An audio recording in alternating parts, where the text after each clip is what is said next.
Anthony Protelli is here, and I'm very excited about that because Anthony and I just finished up an epic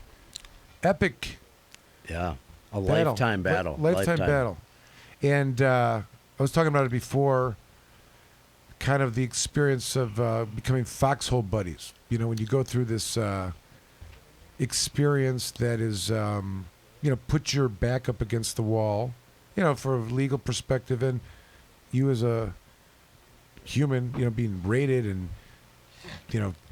slandered in the press and, deal with all of that and just going through it and staying the course with all of the static and nonsense that is involved in this really broken system is quite remarkable. And it's, it's a unique experience as a foxhole buddy as we went through, and some of you don't really forget ever. But as we were talking, in my perspective, your case is it's a lot like other cases, but there's just some huge demonstrated emblematic things that took place is that how the war on drugs is perpetuated, the war on marijuana, that we've exposed, in every which way. Once you're brought into the system, like you don't really get out. Well, I mean, there's a lot of different ways to look at it. I mean, I understand your perspective, but like for me, where we were at in during that time frame of 2013 and then charges 2014, you see how it evolved. Earl's here, and we've watched a lot of people, fight. We actually, me and Shai, we call ourselves veterans now, fighting a war to educate other people, whether that's law enforcement or society, on how this is a good thing. And if our fight was what that was, I mean, I enjoyed, honestly, Michael, every day we went there. And even when the whole thing happened, I guess the only thing that I think about at the beginning of it is like, wow, these people have a lot of power if they don't like your perspective. What you just described is some of the brutality of the system. Not everyone can sustain that. And I for the beginning part of it, as it goes, there was the raids there was 5 warrants that were executed, and it was done by federal warrants. DEA warrants. Yep.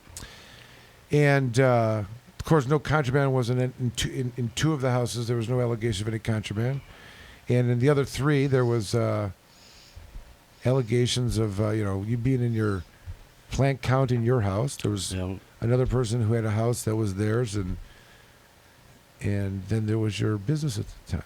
Yeah. And when we talk about the power of the police, you got to see it, and you saw how easy it is and how the war on drugs was just perpetuated. Like, how did they get those warrants? And when I said, how did you get a search warrant? He goes, I don't know. Right. But that is an example. Like we had that entire thing demonstrated how easy it is to get these warrants that magistrates and judges sign off, even at the federal level. Just sign off. Yep.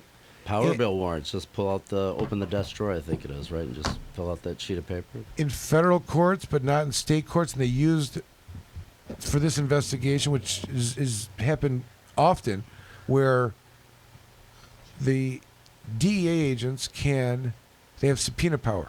Mm-hmm. Magical powers. But the state drug task forces don't have subpoena power because in the state courts, the subpoena power is limited to the judges, lawyers, and clerks for the judges. And they can't just send out subpoenas and get bank records and send out subpoenas and get electrical records. And sometimes they'll call their buddies in DA and they'll just send those things out. And that's what's going on. There's this like lingering, but still, after the whole thing was said and done, it was a caregiver like amounts of cannabis and whatnot. Yeah. We walked in for the bond. We called. We said, we're coming in. We're turning ourselves over. We're surrendering. We've got lawyers. We've paid for lawyers. This is the definition of not a flight risk, right? And danger to the community would be the other thing that they would be concerned about regarding bond. And it's almost like it's marijuana. There's no allegations. Whatever the allegations are, they're presumed innocent. And we talked a little bit about the medical marijuana. He went around with it. Then he wanted the $40,000 cash bond. Never even last thing that could possibly happen. Right. I could tell you if I went to 100 arraignments over the last 8 years or 10 years, it's like that doesn't happen. But the point would be that in order for them to do that, they would have to determine that you are dangerous or a flight risk. Or they're And just that they sending need- a message. Okay, but the message is that this is bad and so awful that we got to jack this thing up as is now. That can't be reconciled with walking out of there. It's a simple 5 years later with here's your fucking shit back. Of course it can't, but they hate weed, man. And at some point, we were able to convince the judge along the way, I don't know, year 1 or 2, that We were district court for a year and a half. 1 year before they How could does move that it happen? to How a does that circuit court. happen? I think it was pretty amazing because they thought they knew, fortunately, this part of the equation, at least in court, they thought they were just going to say, hey, look at what we got. Cool, we're going to move that to circuit court. And, there was, I think Neil was on the case with us. David was on the case, you. And when you guys said, hey, you guys got to, I don't remember the legal phrase, but establish where the Probable stuff cause, is. right. What did you see and what, blah, blah, blah. And, gosh, there must have been, 22 people that were on the stand? I mean, I don't, each My location gosh. had, a 8-person raid team.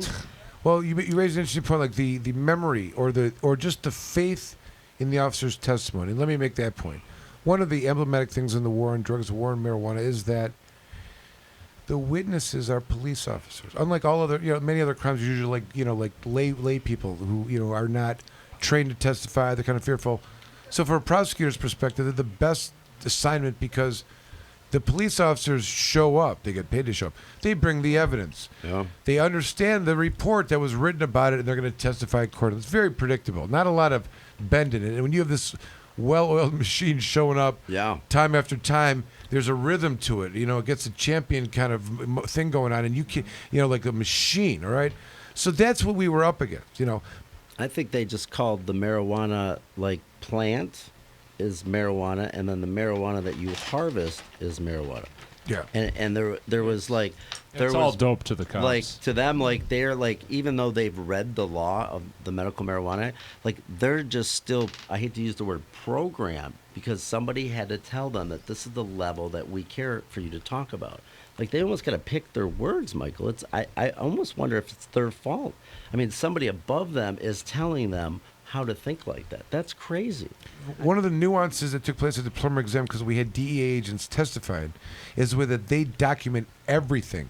They videotape How did everything. the DEA Wait, get stop. involved? I'm telling you. So they document everything. There's no excuse for not videotaping and recording everything because they have all this equipment, whereas the state, none of that, and told not to. But the thing that, again, was emblematic, just like they're wearing a uniform and they show up and their testimony is taken at face value despite, maybe some credibility issues at times and remembering the story, just given, never very difficult to get a case dismissed because you're saying the cops lied. Very difficult, right? No. But what was interesting is that one of the ways that they go about their business is they report on statements that are quote unquote made during the encounters. Okay. There are allegations of what people say because they make these allegations that are significant for the case. I mean, I can tell you the number of times the prosecutor says, well, your guy said blah, blah, blah. Right. You know what I mean?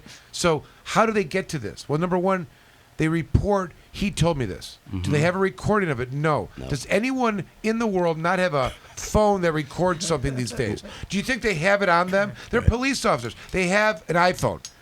Or some kind of smartphone or something. So no recording. Nope. And they report in the reports what they observe. Now, the transition from their observation that took place to where they report, sometimes it's days, sometimes they'll say they take notes, and in particular, when they're interviewing someone, they sometimes will say that they take notes. But usually, and this is the most peculiar thing, is that after they take the notes, they will destroy them. Oh. Why is After that? they write the report. They look at them, they write the report. Like a cheat sheet kind of thing. It's like a cheat sheet for the report. Handwritten even. Yeah. Correct. Jeez, And I wonder if people can still write these days. you say, really, why did you do this? Well, that's just with their policy. So then that's it. It's over. Yeah. Like whatever it was, and this is of no consequence, and they say it's a policy, and ho-hum, that's how it is. There's nothing peculiar about And then their that. word, the report is gospel at that point.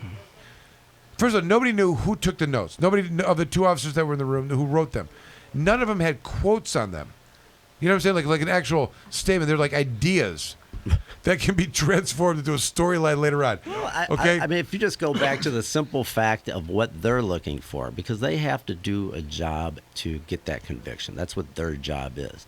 Like, there's only words on here about the conviction, right? Of course. Like, when I'm telling them I'm a medical marijuana caregiver and I'm a patient, like, the law net guy said, I don't care. This is looking at the DEA guy, like this is a different story now. But then that's the guy that's writing all the notes that like come out. So it's just like wow, like all those notes, there was nothing in there about blah blah blah blah blah blah, all the goods. Like they literally track so many negatives because they have to have that.